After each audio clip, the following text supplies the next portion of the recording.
Hello and welcome. Today we're continuing with our lessons where we'll be looking at part 2, where we'll be looking at nouns in Swahili.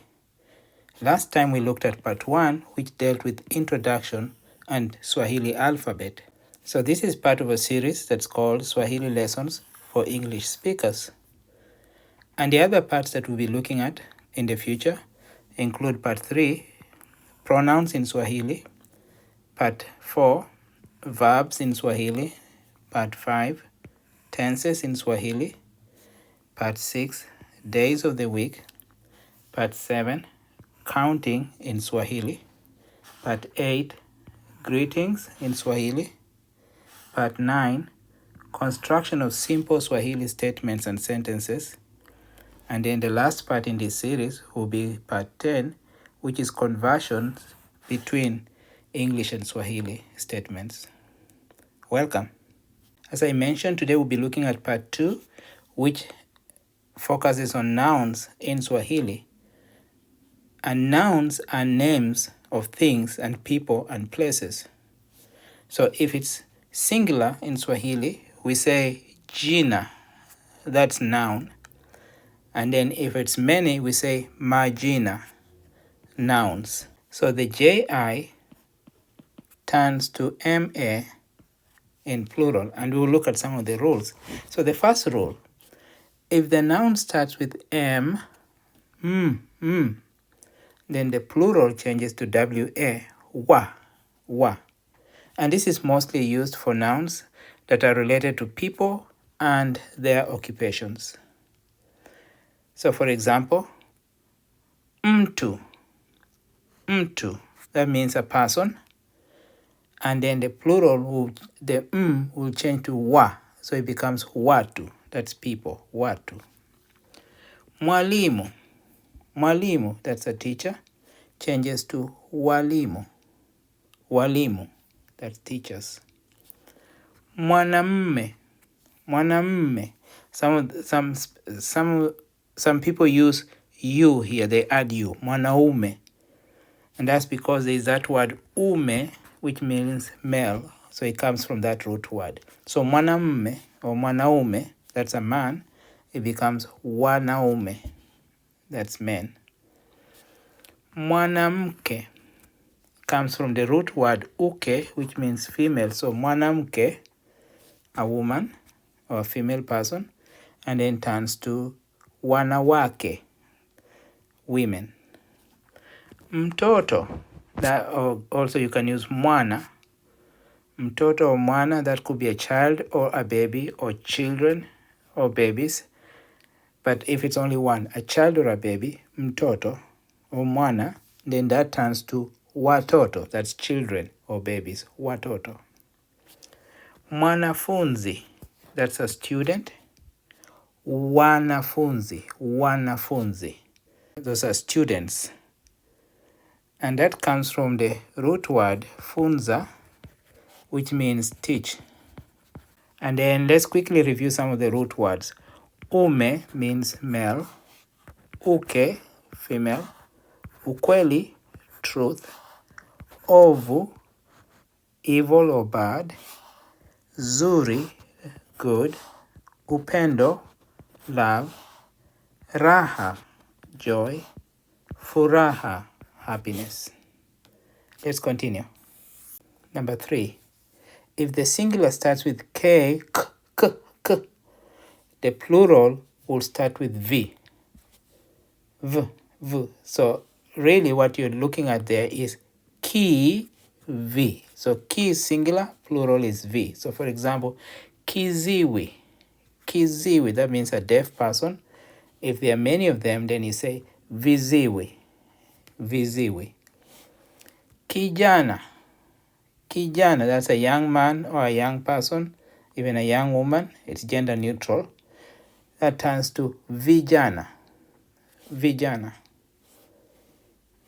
Kijana wa kiume, remember the root word ume is male. So kijana wa kiume, that means a young person who is male, in other words, a young man.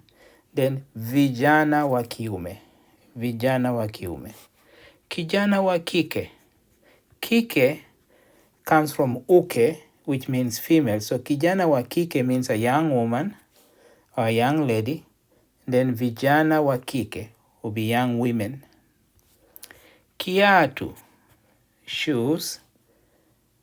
Viatu, shoes. So kiatu is one shoe. Viatu is shoes, like a pair of shoes. Kitanda, that's a bed. Kitanda. Vitanda, beds. Vitanda.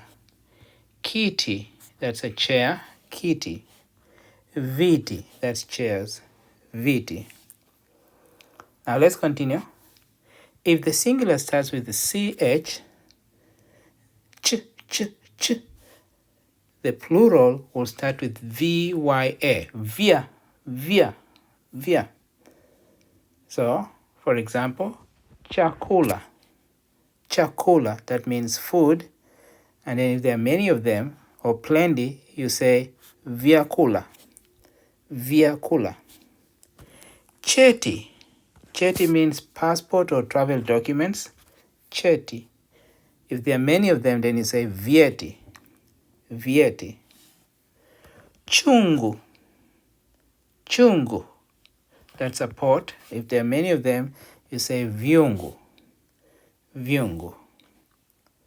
And that's the pot, like for storing or cooking things. And that's different from smoking pot, the one that people use. And that one is called kiko, smoking pot. Let's continue. Number 8. If the singular starts with mk, that's mk, the plural will start with mi, me. So mk becomes mi, mk becomes me. So for example, mkate, that's bread. Mikate.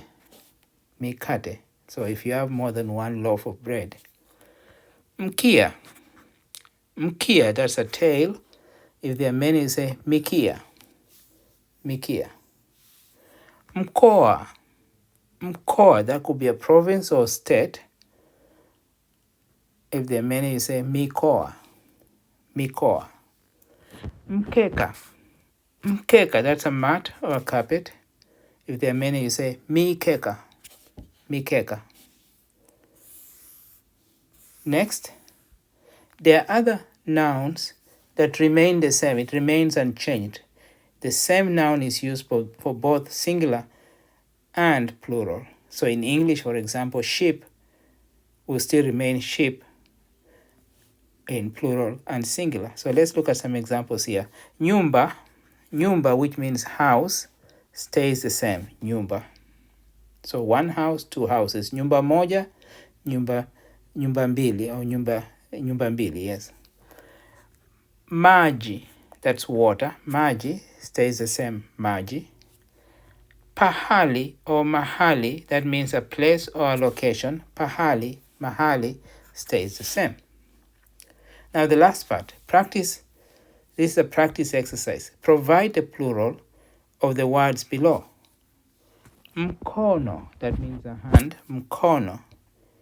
Remember we looked at mk turns to mi, so plural will be mikono. Mlevi, that's a drunkard, so it's a person. Mlevi, remember when it's a person, m changes to w. So mlevi, for many of them, it will be walevi, wa. Kibeti, that's a wallet or purse. Kibeti, remember, ki changes to vi. Vibeti, it's one word. Vibeti. Mji, that's a city. Mji, m changes to mi. Mji, that will be miji. Thank you very much for your time. Please be on the lookout for the third part of this series. And the third part will focus on pronouns in Swahili. Please take time to like this video and also to subscribe as a way of supporting the channel. See you next time. Bye.